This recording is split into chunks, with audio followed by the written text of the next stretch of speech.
दिलचस्प तस्वीर मैं आपको दिखाना चाहता हूँ, वो भी बिहार के राजनीति की है। जब यह पूरा मामला चल रहा था उसके बाद चूँकि राज्यपाल का अभिभाषण हुआ, अभिभाषण के बाद ये शपथ ग्रहण का मामला था और उसी समय बिहार विधानसभा के भीतर एक महिला खड़ा हुई और खड़ा होकर के नीट की छात्रा जिसका बलात्कार हुआ, जिसकी हत्या हुई, उसका मुद्दा उन्होंने उठाया। नीतीश कुमार ने तेजस्वी यादव की तरफ पूछा कि ये तुम्हारी विधायक है क्या? आप वीडियो देखिएगा। आजू बाजू बैठे हुए हैं मुख्यमंत्री और विपक्ष के नेता, और जब पूछते हैं नीतीश कुमार कि तुम्हारी विधायक है क्या, तो तेजस्वी कहते हैं कि मेरी नहीं है, वो लेफ्ट वालों की है, लेफ्ट वालों की है। आप वीडियो पर गौर कीजिएगा और मैं पीसीआर से निवेदन करूंगा कि आप उस वीडियो को ज़रूर दिखाइए जो सदन के भीतर का है। अब ये तस्वीर है कि नीतीश कुमार के सवाल का जवाब तेजस्वी यादव कहते हैं कि ये मेरा नहीं है, यानी कि वहाँ से वो पल्ला झाड़ लेते हैं। एक बहुत ही गंभीर संगीन मामले को लेकर के विधायक ने सवाल किया था, वो लेफ्ट वाली हैं। ये वीडियो आपका है और बाहर इन्हीं तेजस्वी यादव के जो विधायक थे, अब वह तस्वीर देखिए, वो उसी मामले को लेकर के नारेबाजी कर रहे थे कि उस नीट की छात्रा के साथ इंसाफ कब होगा। बिहार की पुलिस ने जो कुछ भी उसके साथ किया है और जो बलात्कार हत्या उसकी हुई है, उसके लिए हम लगातार आवाज़ इंसाफ मिलने तक उठाते रहेंगे। अंदर कुछ बाहर कुछ, ये जो दो चेहरे होते हैं, राजनीति का दोहरापन यही है जिसको आम आदमी को समझना चाहिए।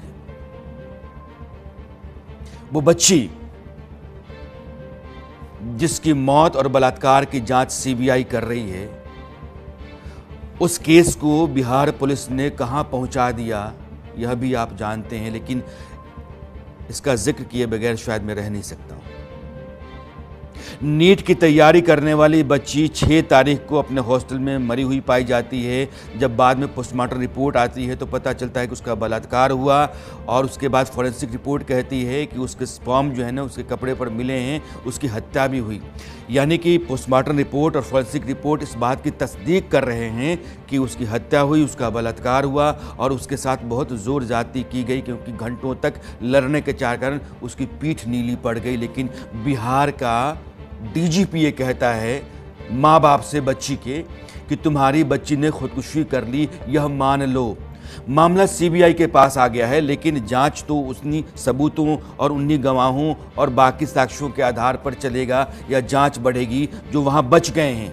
पुलिस ने अगर 2 घंटे का गफलत पैदा किया, 2 बजे बच्ची की बॉडी दिखती है, 4 बजे बताया जाए 4 बजे बच्ची को कमरे से निकाला गया, 2 बजे निकाले जाने का सीसीटीवी वीडियो अगर 4 बजे का बताया जाता है तो 2 घंटे के भीतर तुमने जुगत जुगाड़, साठ गांठ षड्यंत्र सब कुछ कर लिया, सारा जुगाड़ अपना बिठा लिया। और फिर पुलिस का छोटा से लेकर के ऊपर तक अधिकारी कहता है कि सुसाइड है, तब तक जब तक पोस्टमार्टम रिपोर्ट नहीं आ जाती है और फॉरेंसिक रिपोर्ट नहीं आ जाती है। और इस रिपोर्ट के आने के बाद भी डीजीपी कहता है कि तुम्हारी बच्ची ने खुदकुशी कर ली होगी, यह मान लो। तो यह भी मान लीजिए कि सीबीआई जो मामले की जांच कर रही है वो लंगड़ी हो चुकी है, लूली हो चुकी है, सबूत साक्ष्य मिटाए जा चुके हैं। उस बिना पर उस परिवार को कभी इंसाफ नहीं मिल सकता है। ये है सिस्टम।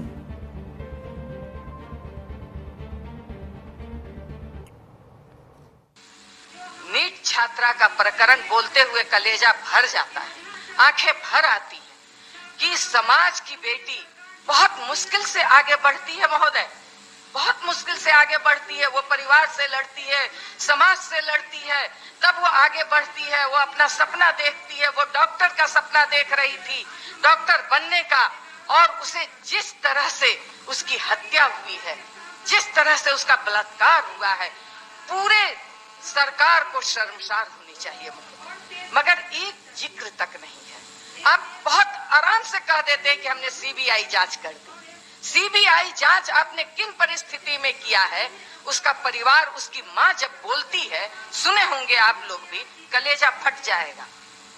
वो कहती है कि डीजीपी साहब ने मुझे बुलाया और कहा कि ये बात तुम मान लो कि तुम्हारी बेटी आत्महत्या कर ली है।